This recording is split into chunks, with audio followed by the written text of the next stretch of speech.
الله ربي والإسلام ديني ومحمدا رسول الله.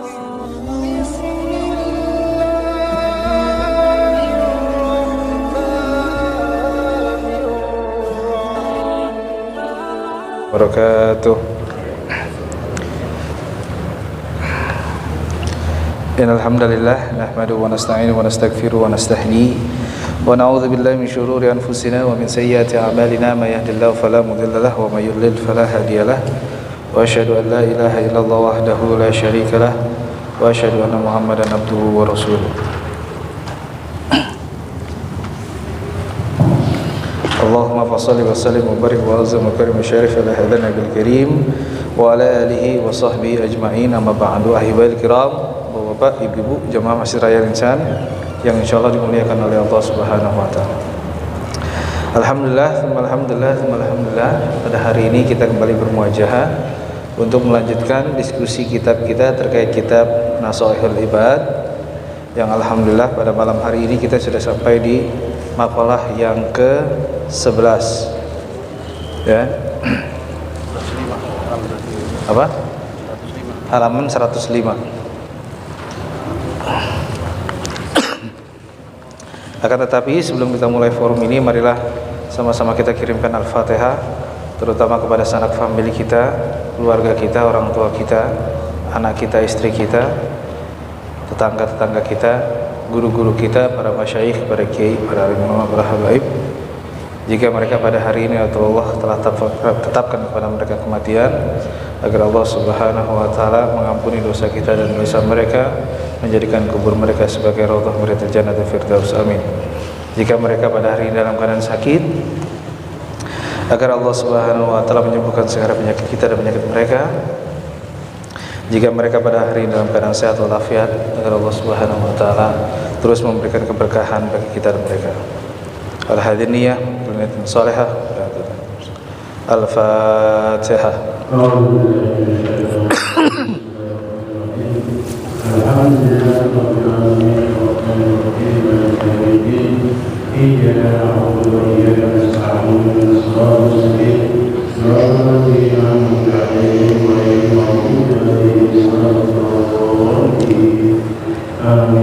Amin amin ya rabbal alamin. Baik.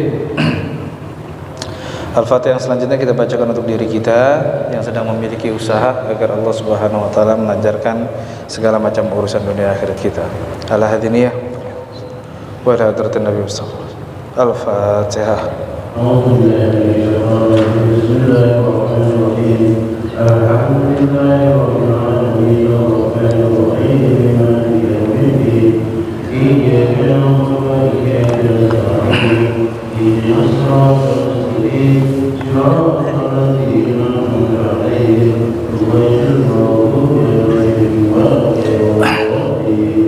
Amin.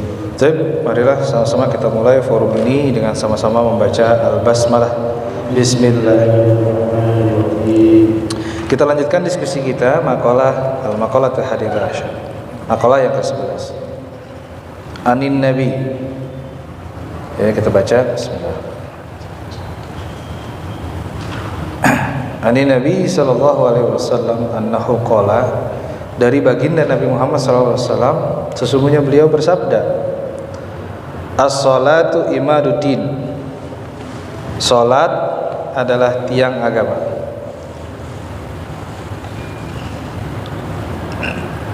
Ay asluhu faqawamuddin laisa illa biha. Ya.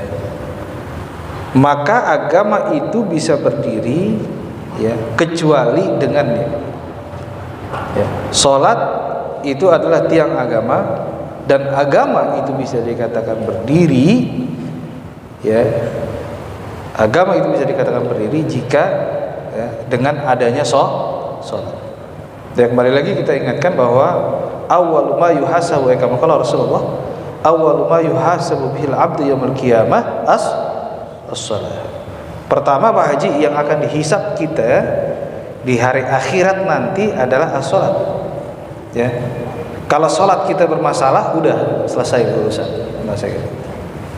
Kalau sholat kita bermasalah, selesai urusan. Tapi kalau sholat kita baik, maka baik. Nah, dulu kita pernah bahas tuh Pak Haji, kenapa sholat itu begitu esensi dalam ibadah. Bahkan itu menjadi titik tolak ukur utama, ya bahasanya. Apakah di akhirat kita akan baik atau tidak? Sebenarnya simpel. Kalau dari pembahasan yang sebelumnya, makalah-makalah yang sebelumnya itu menjelaskan bahwa proses penghambaan diri kepada manusia, diri kita manusia kepada Sang Khalik adalah terjalin dan tercipta ketika sholat. Ya. Terjalin dan tercipta ketika kita sholat. Bahwa titik awalnya adalah di dalam sholat kita mengaku bahwa kita adalah makhluk, kita adalah sesuatu yang tercipta, dan esensi penciptaan kita sebagai manusia adalah untuk ibadah dan menyembahkan diri kepada Allah. Maka itu menjadi instrumen utama dalam kehidupan kita untuk menopang dan menunjang kehidupan kita di akhirat. Makanya kalau sholat kita bermasalah, akhirat kita pasti bermasalah. Simpel saja. Ya, kita nggak usah bahas masalah zakat, kita nggak usah bahas masalah puasa.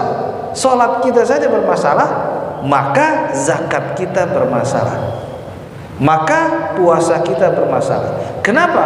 Karena sholat adalah ibadah yang tidak mengeluarkan effort, artinya nggak ada biaya. Zakat masih ada nominal yang kita keluarkan.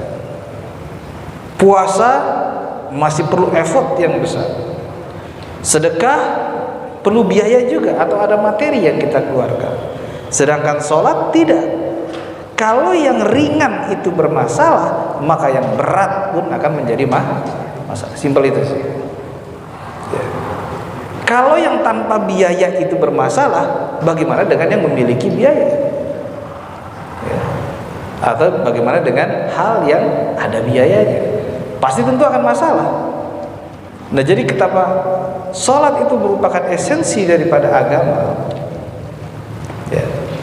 Bahwa di dalam kitab fikih juga menjelaskan bahwa yang membedakan, ya, di dalam hadis, ya, yang membedakan antara muslim dengan tidak muslim, ya, antara muslim dan kafir, as-sholat. Simpel saja. Ya. Yang membedakan kita orang beriman dan tidak beriman, sholat. Selesai.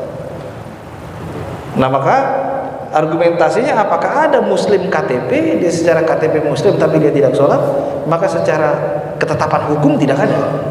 Kalau dia nggak sholat, ya itulah yang membedakan antara muslim dengan non muslim.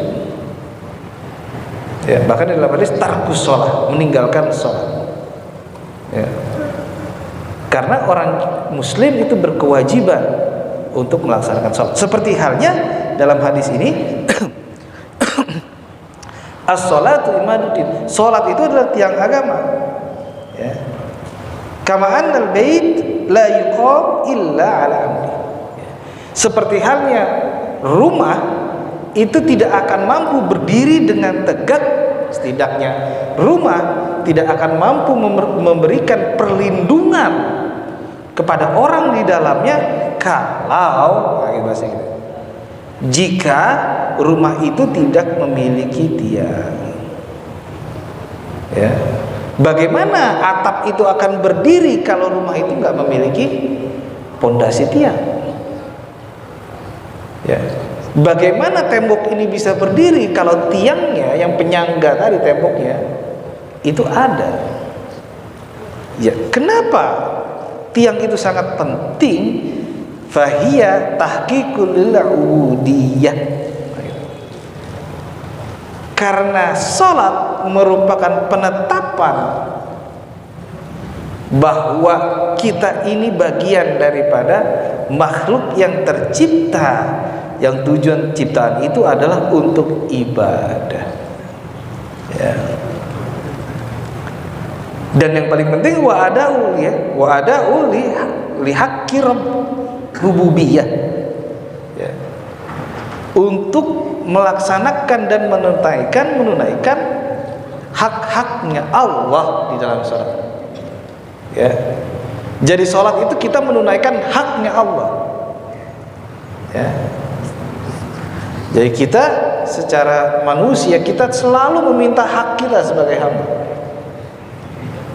Ya, kita selalu meminta hak kita sebagai hamba. Kita minta dipanjangin umur, tapi kita minta diluaskan rezeki, kita minta diberikan kesehatan. Kita selalu menuntut dan meminta. Tetapi apakah kita pernah memperhatikan haknya Allah dari diri kita perhatikan? Nah, ini yang menjadi masalah. Ya. Tujuannya begini, atau simpelnya seperti ini. Kita selalu meminta hak kita kepada atasan. Ya, kalau bahasa dunianya bahasa kita. Ya, hak kita sebagai atasan karena kita adalah seorang pegawai dari sebuah instansi, tetapi hak atasan tidak pernah kita berikan. Nah, tapi karena atasan kita ini bahasa manusia, atasan kita sangat maha pengasih dan maha penyayang, tetap aja dikasih. Ya, dia sholat dikasih, dia nggak sholat dikasih, dia soleh dikasih, dia tukang mabuk dikasih, dia Islam beneran dikasih, dia Islam KTP dikasih. Tapi yang menjadi bahaya adalah apakah pernah kita memikirkannya bahwa kita sebagai hamba, selain kita memiliki hak, tetapi kita juga wajib menunaikan hak Allah Subhanahu wa Ta'ala terhadap diri kita. Ya. Karena sholat tadi banyak. Makanya sholat itu adalah nilai yang paling penting. Sholat bermasalah berarti bermasalah. Sholat bermasalah berarti bermasalah. Tidak ada pembeda yang membedakan antara orang yang beriman dan tidak beriman, kecuali hanya satu titik, yaitu dia sholat atau tidak sholat. Ya. Wasumtu afdal, diam Pak Haji, tutup mulut itu lebih baik. Qala sallallahu alaihi wasallam, as-sumtu arfa'u ibadah. Ya. Diam kita adalah sebaik-baiknya, setinggi-tingginya ibadah. Diam. Tetapi komposisi diam itu seperti apa? Nah, ini yang akan kita bahas. Ya. Rawahu ad-Dailami an Abi Hurairah radhiyallahu ta'ala, ay sukutu amma la yanfa fi dini wa dunya. Diam dari perkataan yang tidak memiliki nilai manfaat di dunia dan di akhirat. Oke. Diam terhadap suatu hal yang itu tidak memiliki manfaat dunia akhirat. Ya. Nah, tadi di kelas saya mengatakan seperti ini kepada mahasiswa, bahwasanya kita terlalu sibuk Pak Haji untuk memikirkan hal-hal yang besar, tetapi kita lupa untuk memikirkan hal-hal yang terkecil, padahal kecil itu adalah inti. Saya bilang begini di kelas saya tadi, contoh simpelnya adalah kita terlalu sibuk untuk mengkoreksi dan menjustifikasi orang lain, tetapi kita bahkan tidak sempat untuk mengkoreksi, menilai diri kita. Sehingga dalam hadis hasibu qabla an tuhasabu, hisablah diri kalian. Kita memanage diri kita dulu sebelum kita dimanage oleh orang lain, atau kita menghadap Allah Subhanahu wa Ta'ala. Itu tidak terjadi. Karena kenapa? Karena kita terlalu sibuk untuk mengurusi hal-hal yang di luar, tetapi kita lupa terhadap diri kita. Kita lupa terhadap apa yang harus kita lakukan, karena kita terlalu sibuk dengan urusan-urusan yang makro, yang besar. Ya. Kita sibuk ngomongin orang, kita sibuk gunjang-ganjingin orang, kita sibuk gosipin orang. Tetapi pada hakikatnya orang itu belum tentu sebaik diri kita. Bisa saja ada sisi hal yang Allah katakan terbaik. Makanya korelasinya dalam hadis ini, as-sumtu arfa'u ibadah. Diam Pak Haji, diam kita itu adalah setinggi-tingginya ibadah. Yang dimaksud apa diam adalah tidak mengatakan dan mengungkapkan hal-hal yang tidak memberikan manfaat dunia dan akhirat. Ya. Din, agama dan dunia. Maaf. Agama dan dunia. Berarti akhirat juga dunia. Kita selalu mengucapkan tadi. Ya. Ini yang menjadi masalah. Ya. Wa taqrid ala man i'tada. Dan juga kita yang dimaksud diam itu adalah tidak ngeladenin orang yang tadi meminta pertentangan atau orang yang berdebat. Ya sudah cukup. Lakum dinukum waliyadin. Likulli ra'sin ra'yun. Setiap manusia memiliki argumentasi sendiri. Bahkan ketika di kelas saya membahas tentang filsafat simpel saja. Ya. Ketika barometer filsafat itu adalah pembenaran otak kita, maka sesuatu yang kita lakukan itu bisa saja benar menurut kita dan belum tentu benar menurut orang lain. Karena justifikasi penilaian hanya otak kita. Ya, kalau misalnya berdebat dan terus berdebat, sudah Anda memiliki pendapat Anda yang benar, saya memiliki pendapat saya yang benar menurut saya. Karena kebenaran itu adalah tidak absolut, tidak pasti. Ya. Nah, artinya apa? Diam untuk urusan, ya, diam untuk hal yang tidak memiliki manfaat terhadap agama, terhadap dunia, dan juga diam atau tidak meladeni orang yang terus mengungkapkan bertentangan dengan pendapat kita, itu bagian daripada setinggi-tingginya ibadah. Ya. Kenapa diam itu begitu bagus? Ya. Karena kenapa? Qala aktsar khotoya minal lisan. Kebanyakan manusia Pak Haji tergelincir karena lisan. Ya. Mohon maaf, suami di kantor melakukan tindak pidana korupsi karena lisan istrinya. Ada orang saling menghilangkan nyawa karena lisan. Ya. Ayah memusuhi anak, anak memusuhi ayah karena lisan. Perceraian terjadi karena lisan. Aktsarul khotoya bisa lebih lisan. Kebanyakan dosa, banyakkan kesalahan, bahkan berujung fatal itu dari lidah kita, dari ucapan kita. Kalau ucapan kita itu baik, itu mengandung manfaat. Tapi kalau tidak baik, maka bisa saja orang yang kita adu domba tadi saling melakukan tumpah darah. Artinya mereka bisa saja saling membunuh dan seterusnya. Padahal lidah ini tidak memiliki tulang, tapi tajamnya lebih tajam daripada pisau, kan gitu. Ya. Tadi banyakkan dosa kita atau dosa manusia itu karena faktor lisan. Ya. Akan tetapi ada sisi perbedaan. Wa amma idza kana al-insanu khalian 'anil nas, jika kita berada sendiri, tidak ada orang lain di samping kita, ya. Fala yakunu sukutu minal ibadah. Diam kita pada saat itu bukan bagian daripada ibadah. Ya. Diam kita ketika kita sendiri, mohon maaf, kita berada di lingkungan tapi kita sendiri, tidak ada orang lain. Ya. Diam kita tidak dihitung ibadah. Tapi jika kita berada dalam sebuah forum atau di situ banyak sekali orang dan orang saling berdiskusi terkait dengan hal-hal yang kita pahami dan kita garis bawahi itu hal yang tidak baik, diam kita adalah ibadah. Pak Haji, diam kita dinilai sebagai ibadah. Ya, kita lagi ngumpul nih Pak Haji sama teman-teman kantor, ya, reunian dan sebagainya. Kita hanya menjawab hal-hal yang relevan saja, yang baik saja, yang benar saja. Selebihnya kita diam. Maka pada saat diam di tengah orang banyak tadi, saat itu kita diam, Allah menghitung ibadah. Subhanallah. Diam aja kita dihitung ibadah. Sama seperti halnya ketika kita puasa, tidur kita dinilai ibadah. Ustaz, kalau gitu saya tidur aja dari habis subuh sampai mau maghrib. Ya, itu bukan ibadah namanya. Kebluk, bukan ibadah.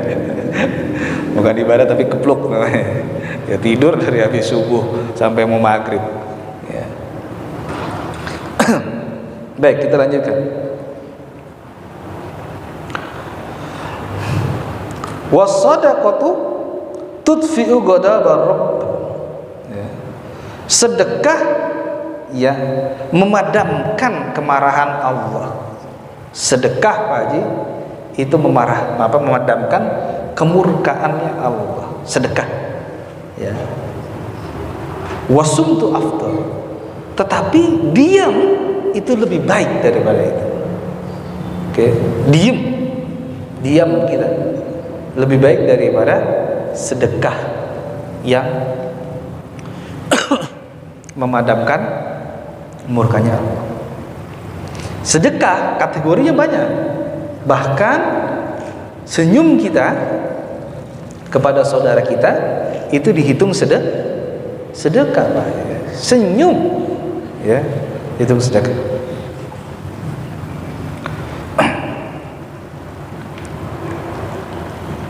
Qala sallallahu alaihi wasallam, as-sumtu zainul lil ilmi wa sirtul lil jahil. Ya. Diam itu merupakan perhiasan bagi orang yang alim.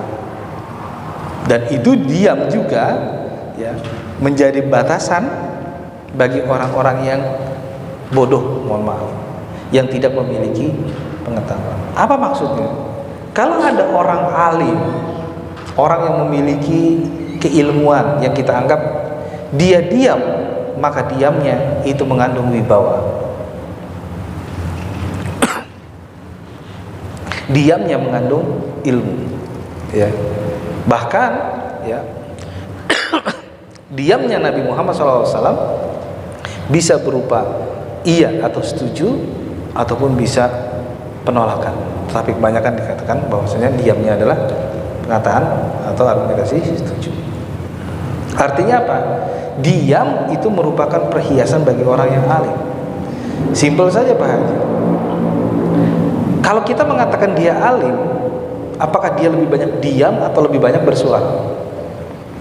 Ya, kalau kita ingin mengklasifikasikan dia alim, kalau dia lebih banyak bersuara, bisa dikategorikan dalam hadis ini bukan argumentasi saya, dia bukan orang yang alim.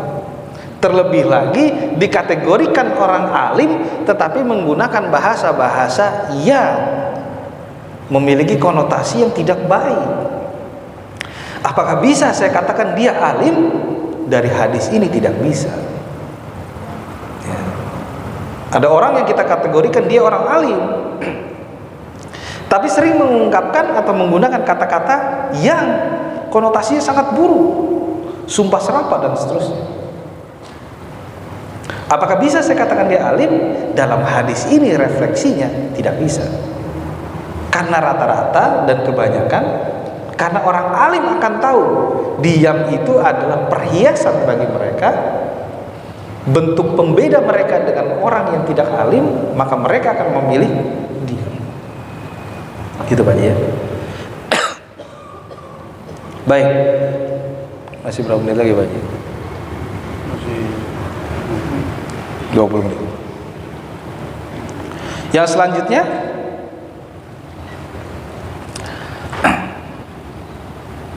as-shaum junnatun minan nar wasumtu afdal. Wasumtu afdal.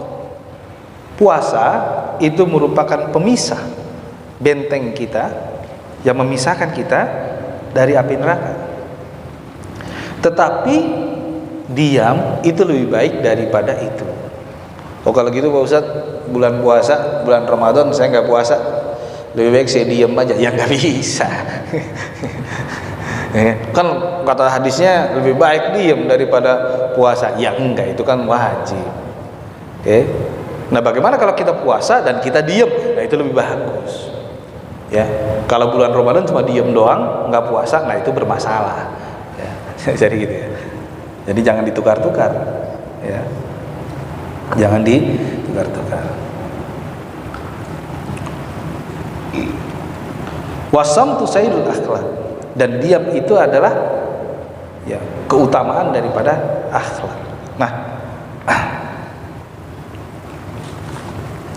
Pak Haji dan Bu Haji jemaah masjid Al-Ihsan, ya. Jadi sebenarnya ibadah-ibadah tadi sangat memiliki nilai, bernilai sekali di mata Allah, tetapi ada yang lebih bernilai lagi ketimbang ibadah tadi. Misalnya seperti diam. Diam yang dimaksud adalah diam yang tidak menggunakan atau tidak memilih untuk tidak bersuara terhadap hal yang tidak memiliki manfaat. Dan selanjutnya adalah kita bahas al-jihadu sanamuddin. Ya. Jihad itu adalah sanam. Sanam itu adalah punduk. Punduk itu kalau kita ibaratkan adalah punduknya onta. Jadi kalaupun ontanya jauh, kita bisa melihat bahwa itu ada onta karena kita melihat punduknya. Ya. Bahwa jihad itu adalah nilai yang paling lebih dalam agama kita. Jihad, ya. Jihad fisabilillah, ya, jihad di jalan Allah, ya. Dan bagi orang yang menuntut ilmu meninggal dalam perjalanannya juga dikategorikan sebagai jihad fisabilillah. Itu merupakan nilai yang paling terpenting di dalam agama.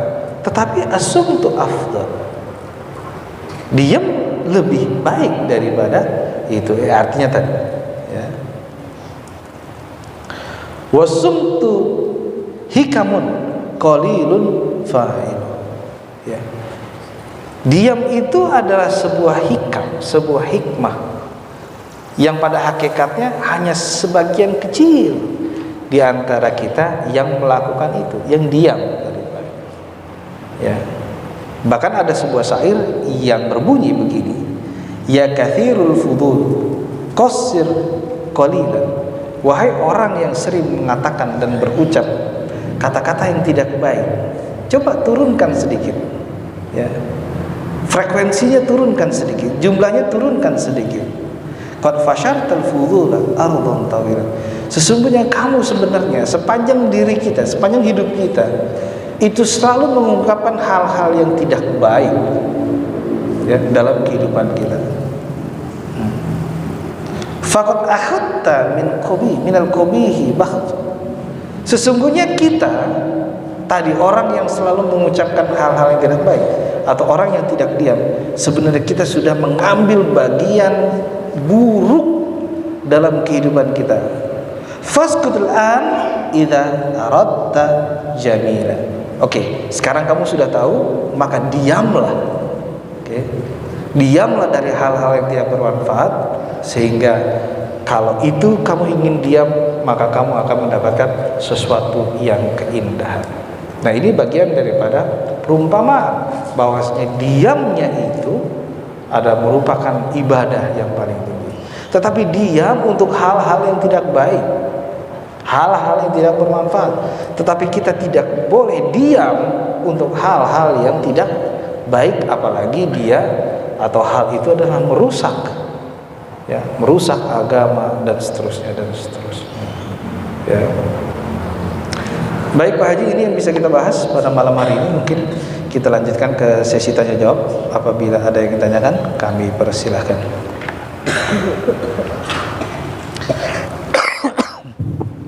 Ya, sampai ke sesi tanya jawab, silakan bagi jemaah yang ada pertanyaan. Ada?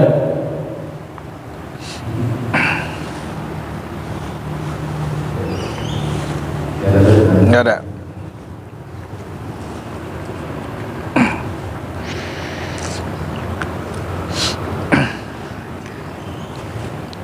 Baik, kalau tidak ada yang ditanyakan, kita ingin mengambil sebuah intisari atau kita bisa simpulkan atau closing statement dari makalah ini, dari sebuah hadis.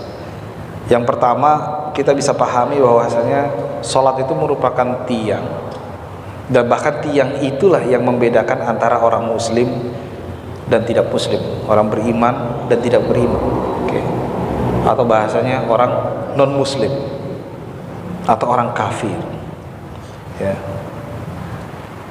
Karena sholat itu pada hakikatnya adalah menunaikan hak-haknya Allah yang Allah tuntut terhadap manusia. Ya. Kita sudah paham dan sudah tahu bahwasanya awwalu ma yuhasabu bil abdi yaumil qiyamah. Pertama Pak Haji yang akan kita dihitung oleh Allah adalah sholat.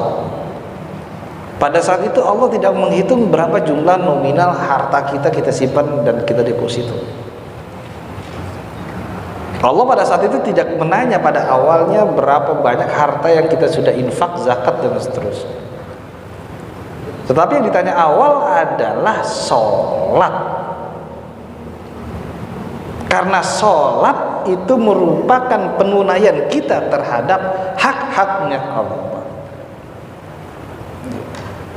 Bagaimana ibadah yang tidak memiliki materi atau tidak mengeluarkan materi itu kalau dinilai tidak baik, maka ibadah-ibadah yang mengharuskan adanya materi seperti zakat, sedekah, puasa misalnya, maka kalau yang tidak memiliki materi dan bermateri itu bermasalah, maka ibadah puasa, zakat, sedekah kita pasti bermasalah. Karena sholat pada hakikatnya nggak butuh uang, nggak butuh baju bagus, nggak butuh transferan. Itu bagaimana kita mampu berkomunikasi dengan Allah dengan menunaikan haknya Allah. Kita refleksikan kembali berapa banyak kita di dalam sholat kita niat untuk ibadah kepada Allah dengan sebenar-benarnya. Sebenarnya kita bisa jawab. Tetapi dalam sholat kita selalu berupaya dan berusaha meminta ditunaikan hak-hak kita dari Allah. Ujung sholat kita selalu berdoa yang panjang. Tetapi ketika kita sholat, apakah kita pernah khusyuk dan inginkan bahwa dalam ini wajahtu benar-benar saya sholat ya Allah khusus karena memang saya hambatan diri. Apakah pernah kita seperti itu? Tentu jawabannya adalah dalam diri kita. Artinya ketika kita menunaikan hak Allah, apakah secara totalitas atau hanya sebagai menggugurkan kewajiban? Simpelnya seperti itu. Tapi ketika kita menuntut hak kita dari Allah, itu totalitas, sampai nangis dan seterusnya dan seterusnya. Tapi apakah kita pernah sholat nangis? Nah, itu yang menjadi permasalahan. Kembali lagi, seperti halnya rumah yang kalau tidak ada tiang maka tidak akan mungkin atap. Tetapi kita juga kita juga bukan hanya harus memperhatikan tiang, tapi kita juga harus memperhatikan atap rumah, jendela, lantai dan seterusnya. Tetapi komponen terpenting dalam rumah dan bangunan adalah tiang, di mana itu bisa memberikan keselamatan. Tetapi diam itu lebih baik. Apa yang dimaksud diam? Dan diam itu adalah ibadah yang paling tinggi. Apa yang dimaksud dengan diam? Adalah tidak mengungkapkan dan membicarakan atau mengucapkan hal-hal yang tadi tidak memiliki manfaat dunia dan agama. Simpelnya adalah karena dari ucapan manusia sering menimbulkan pertikaian, bahkan bisa pertumpahan darah. Karena manusia banyak tergelincir, kita banyak tergelincir karena kita sering mengungkapkan hal-hal dengan lisan kita yang pada satu sisi menurut kita baik, tetapi menurut orang lain tidak baik, sehingga terjadi perselisihan dan pertengkaran selanjutnya dan seterusnya. Gitu. Kenapa itu terjadi? Simpelnya adalah karena kita selalu berupaya memikirkan, menjustifikasi, menilai hal-hal yang di luar kita, menilai urus orang lain, menilai keluarga lain, menilai orang, semuanya kita nilai. Tetapi kita lupa bahwasanya kita itu perlu dan wajib menilai diri kita. Maka ada dalam hadis, hasibu qabla an tuhasabu. Hitung diri kita sebelum Allah menghitung diri. Kalau kita tidak sadar bahwa diri kita itu adalah makhluk yang akan dimintai pertanggungjawaban oleh Allah, maka tadi kembalinya sholat kita masih bermasalah karena kita nggak sadar kita ini siapa. Poinnya gitu. Ya. Selanjutnya, sedekah itu memadamkan kemarahan Tuhan, kemarahan Allah, tetapi diam juga lebih baik daripada sholat. Bukan berarti kita tidak boleh sedekah, bukan berarti kita tidak sholat. Kalau gitu saya diam saja, tidak. Nah, bagaimana jika kita combine, kita gabungkan tadi? Sedekahnya baik, setelah sedekah kita itu diam. Sholat kita baik, setelah sholat kita memilih diam dari perkara yang tidak baik, itu pun bahkan lebih baik. Ya. Sama seperti halnya diam merupakan tanda daripada orang alim. Ya.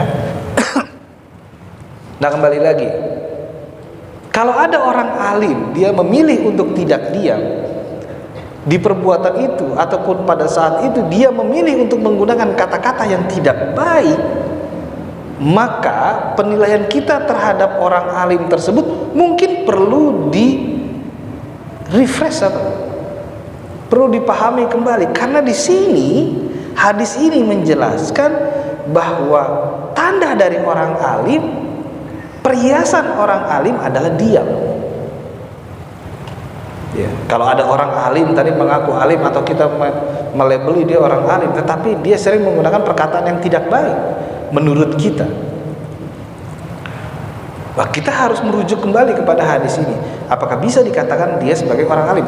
Karena ciri daripada orang alim adalah dia memilih untuk tidak mengungkapkan kata-kata atau yang tidak bermanfaat dunia dan juga agama. Sama seperti halnya puasa. Puasa adalah benteng terhadap api neraka, dan diam itu lebih baik, karena diam adalah penghulu atau ujung daripada akhlak manusia.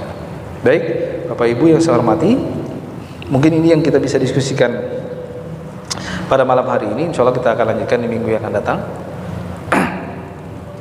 Selanjutnya, sebelum kita tutup, marilah kita bacakan Al-Fatihah untuk para muhsinin, muhsinat, dan juga untuk diri kita, agar selalu berada dalam ridhonya Allah, selalu berada dalam kemudahan untuk urusan dunia akhirat kita.